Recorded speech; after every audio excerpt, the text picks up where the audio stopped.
Okay, we are live. We are.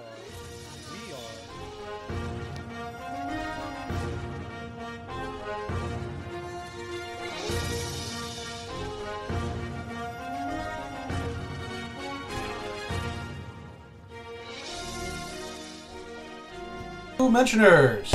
What you're about to see is a video called An Undeniable Prognosis. Best Atheist Arguments.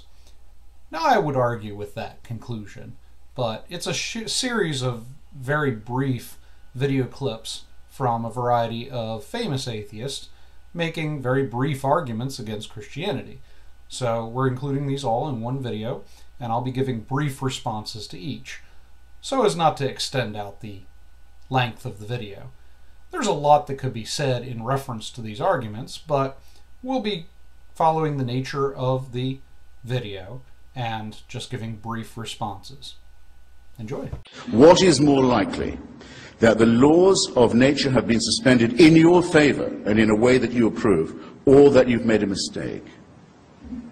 And in each case you must, and especially if you didn't see it yourself and you're hearing it from someone who says that they did. I'm perfectly willing to allow that many, if not most, miracle claims have been fabricated at worst, or suspect at best. I'm a little surprised to see a scientist saying that we should forgo rational inquiry and looking at evidence and simply jump straight to incredulity to dismiss a claim.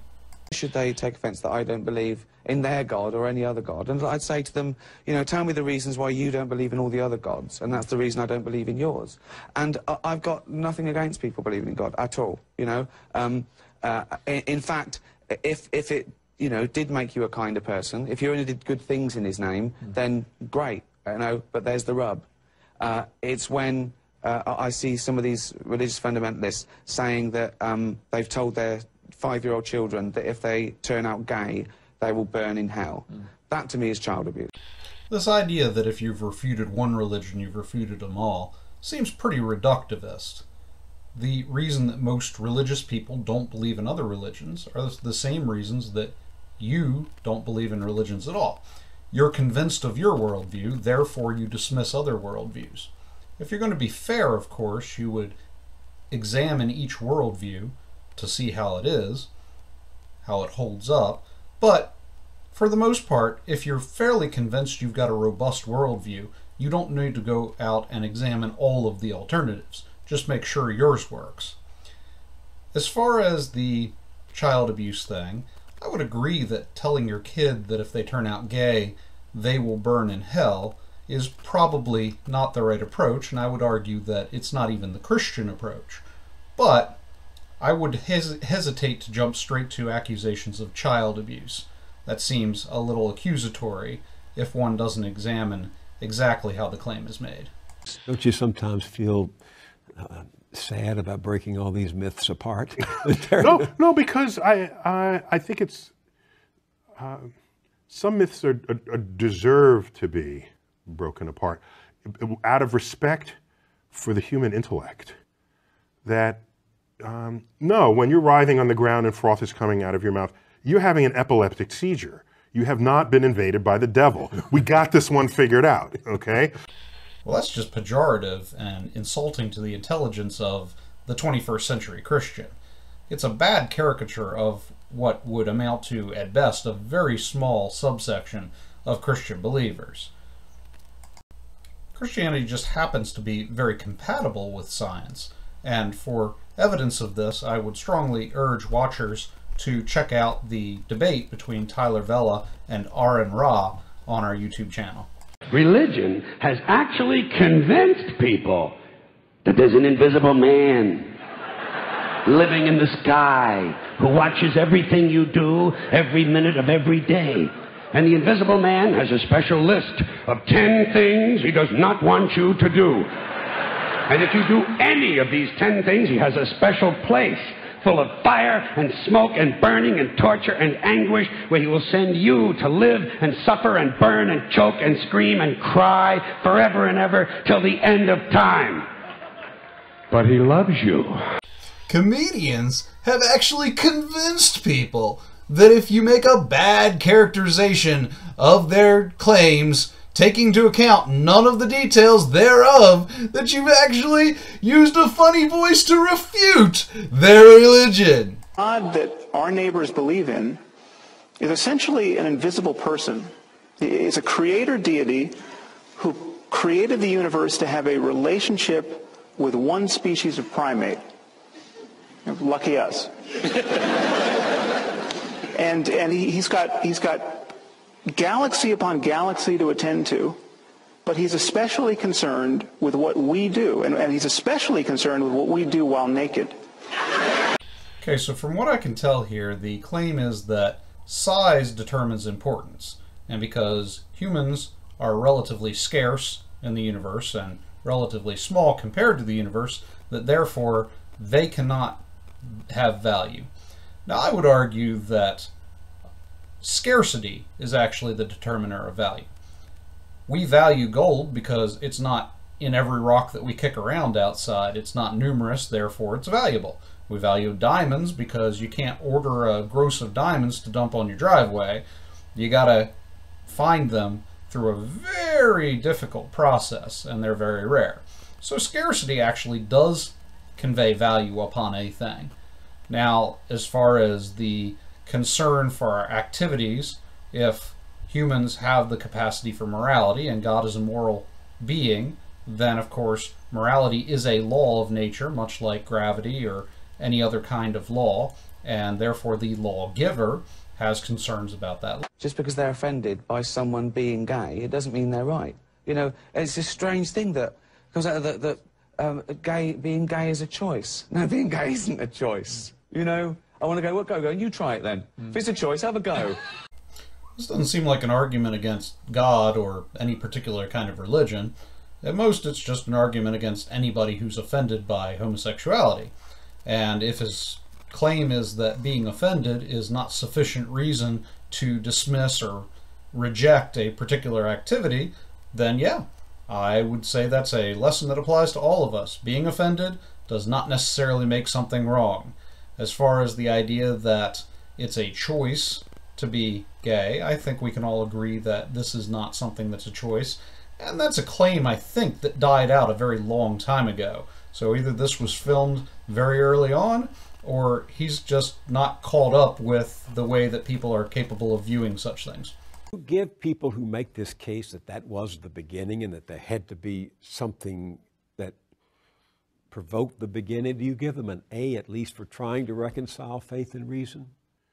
I don't think they're reconcilable. What do you mean? Well, so let me say that differently.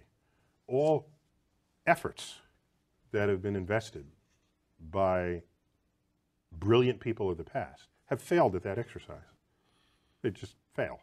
And so the track record is so poor that going forward I have essentially zero confidence, near zero confidence, that there will be fruitful things to emerge from the effort to reconcile. Okay, so is it fruitless to reconcile faith and reason? I guess it depends on what you mean by faith and reason. If by faith you mean not using reason, then yeah, absolutely. There's no reconciliation between reasoning and not reasoning. But most religious people don't take faith to mean not reasoning. They take faith to mean trust. So, for instance, I have faith in my spouse because I trust her. I have faith in science because science has proven to be accurate.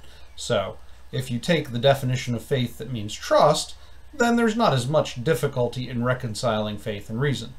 But wait, there's more. I think he's talking about using reason to reconcile with metaphysics. Metaphysics being those things which ground our reason. So guess what? You're already using metaphysics when you reason. For instance, when you reason, you begin with the groundwork that you are capable of reasoning. You begin with the groundwork that there must be a world external to your mind about which you are reasoning. You begin with the groundwork that you are an entity that is self-conscious and that there are other minds out there. In other words, all of these things, these abstracts that we depend on for reason, things like justice and morality and reason and truth and so forth that we have to rely upon, they must be grounded in something external to our minds. So, there is a metaphysical grounding to which we can appeal for reason, and that metaphysical grounding might actually be some kind of source upon which all of these abstracts are based, or from which they proceed. And one might call that source God. So, it's very possible, and actually arguable, that one needs God as the transcendent grounding for all of the abstracts we use for reasoning. For those of you who look to the Bible for moral lessons and literary qualities, I might suggest a couple of other stories for you. You might want to look at The Three Little Pigs. That's a good one. Has a nice, happy ending. I'm sure you'll like that. Then there's Little Red Riding Hood, although it does have that X-rated part where the big bad wolf actually eats the grandmother, which I didn't care for, by the way. And finally, I've often always drawn a great deal of moral comfort from Humpty Dumpty. The part I like the best, all the king's horses and all the king's men couldn't put Humpty Dumpty back together again. That's because there is no Humpty Dumpty and there is no God. Okay, this isn't even an argument, it's just a bunch of assertions. Many people claim to find it impossible to believe or to imagine that they won't exist after death. Just try it for a second. I mean, you imagine that everyone in Paris right now is getting along fine without all of us. I mean, none of us are in Paris. We are really, really materially absent from whatever is going on in every other city on this planet right now. You were absent for all of human history before your birth. The idea that you simply can't imagine not existing after death is really kind of just for lack of trying, I think. Okay, so if a person's argument is that they believe in God because they can't imagine themselves not existing after death, then yeah, that's a very narcissistic way of buying into religion. I don't think that he accomplishes anything here, because anybody who has a problem with that, they don't have a problem because they're not going to be around. They have a problem because of an existential angst of them not existing any longer. And the very thing he points out, that the world will go on without them and that they're not important, is the very angst that they have to deal with. So what he's dealing with is the mere fact that people come and go and then they don't exist any longer. But that doesn't really address the moral crisis that comes from recognizing how insignificant you are and how quickly you will fade once you're gone. If someone said, we're banning religion, I'd march to not have it banned, because it's your right to believe what you want, and it's your right to be wrong. Well, thanks, Ricky. If somebody tried to ban atheism, I'd march too. Nothing about science, and you read, say, the Bible, the Old Testament, which in Genesis is an account of nature. That's what that is. And I said to you, give me your description of the natural world based only on this. You would say the world was created in 6 days, and that stars are just little points of light, much lesser than the sun. And in fact, they can fall out of the sky, right? Because that's what happens during the Revelation. One of the signs that the second coming is that the stars will fall out of the sky and land on Earth. So to even write that means you don't know what those things are. Everybody who tried to make proclamations about the physical universe based on Bible passages got the wrong answer. Right. So what happened was, when science discovers things and you want to stay religious, or you want to continue to believe that the Bible is unerring, what you would do is you would say, well, let me go back to the Bible and reinterpret it. Then you'd say things like, oh, they didn't really mean that literally, they meant that figuratively. If you knew nothing about Bible scholarship and you went on a television show to talk about the Bible, this is kind of what you'd say. See, if you read Genesis 1 and you understand the context of the ancient Near Middle East literature, you might come away with a different impression than the one you have now. Now, does that mean that there aren't Christians that look at that and believe that it is an accurate depiction of exactly what science would say about the creation by a all-powerful God? No, such people exist, and they look at science and they make their arguments, and theirs should be weighed with the exact same certainty that any other argument should be weighed, and see how they come away. That's how science is done. But should it be found that scientifically the first chapter of Genesis or the Revelations were entirely incorrect, this does not destroy Christianity by any means. Ultimately, the only thing that would destroy Christianity is to show that Jesus did not rise from the dead. If the creation account is not accurate to science and Jesus still rose from the dead, then Christianity continues to stand. So at this point there was a George Carlin video that I had to skip because it's George Carlin, so it wasn't exactly safe for work or family friendly. But essentially he makes the argument that if God has this eternal plan from the beginning of time, then why even pray? Because either God's eternal plan isn't going to be halted by your prayer, so your prayer is useless. It's not like that's going to throw God out and he's not going to do anything. Or God will listen to your prayer and that'll throw off his eternal plan. So prayer seems useless because either God's not going to listen to it because he's already got his own plan, or it'll screw up the whole plan. Alright, so here's my response to that. The argument is really self-defeating, because if God has an eternal plan, then either every single thing that a human does is going to interrupt that plan, or his plan is going to take into account everything that people do. Now, the latter seems more probable. So what I'm saying is that if God knows what's going to happen in the future, he also knows every single prayer that's going to be given, and that will be taken into account. So his plan would include all prayer. It'll just include prayer as part of what God already knows is going to happen. So, all right, so God knows exactly what you're going to pray for, and he's included that in the plan already. Why pray at all? Well, the plan would only include the prayers you're going to actually make. It's not going to include all the prayers you don't make. So prayer is perfectly effective. It's just a matter of how that relates to time and God.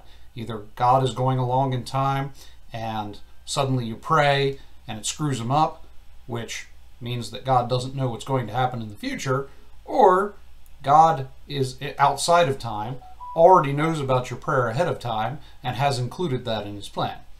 It's not that difficult. Just think about the Muslims at this moment who are blowing themselves up, okay, convinced that they are agents of God's will. There is absolutely nothing that Dr. Craig can say against their behavior in moral terms, apart from his own faith-based claim that they're praying to the wrong God. Okay, if they had the right God, what they were doing would be good on divine command theory. Now, I'm obviously not saying that Dr. Craig or all religious people are psychopaths and psychotics, but this to me is the true horror of religion. Okay, it allows perfectly decent and sane people to believe by the billions what only lunatics could believe on their own. Okay, if you wake up tomorrow morning thinking that saying a few Latin words over your pancakes is going to turn them into the body of Elvis Presley, okay, you have lost your mind. Okay. But if you think more or less the same thing about a cracker and the body of Jesus, you're just a Catholic. Okay, Sam, well, you've made a lot of value judgments in this particular video. You've talked about lunacy and decency and truth and value and morality and evil and a lot of things that you have no way of grounding in your particular worldview. Ignoring for a moment the specific religious claims, for instance, the value of self-sacrifice according to Allah, or the transubstantiation of the blood and the wine and so forth, which each should be judged on its own merits. How does one ground things like truth and honesty and decency and morality and so forth on a materialistic worldview? You're making an argument against Christianity that you need to ground in metaphysics. Where is your metaphysics coming from? Because God is a very good explanation for the grounding of those particular values that you're bringing to the front. It's going to be the most simplest one for you to answer, but what if you're wrong? Well, what if I'm wrong? I mean, anybody could be wrong. We could all be wrong about the flying spaghetti monster and the pink unicorn and the flying teapot. You happen to have been brought up, I would presume, in the Christian faith.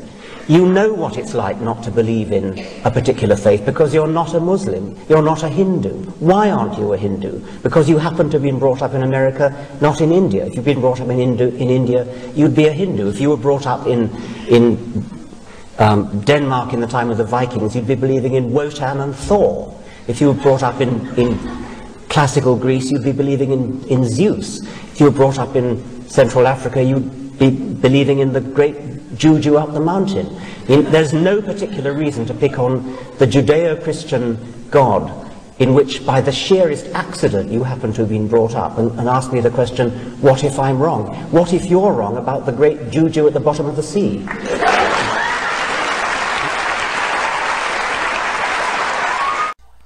Okay, so the fact that you happen to be brought up in a religion is not a great reason to believe the truth of that religion. It's also not a great reason to reject the truth of that religion. I mean, if I read a comic book and the comic book said that the Earth orbits the sun, I couldn't necessarily say that that's untrue because I got it from a comic book, just as you couldn't say that my religion is untrue because I was raised in a particular culture that taught that religion. You really need to examine the claims themselves, because dismissing them because of the source is not a very reasonable way of determining the truth or falsity of that belief.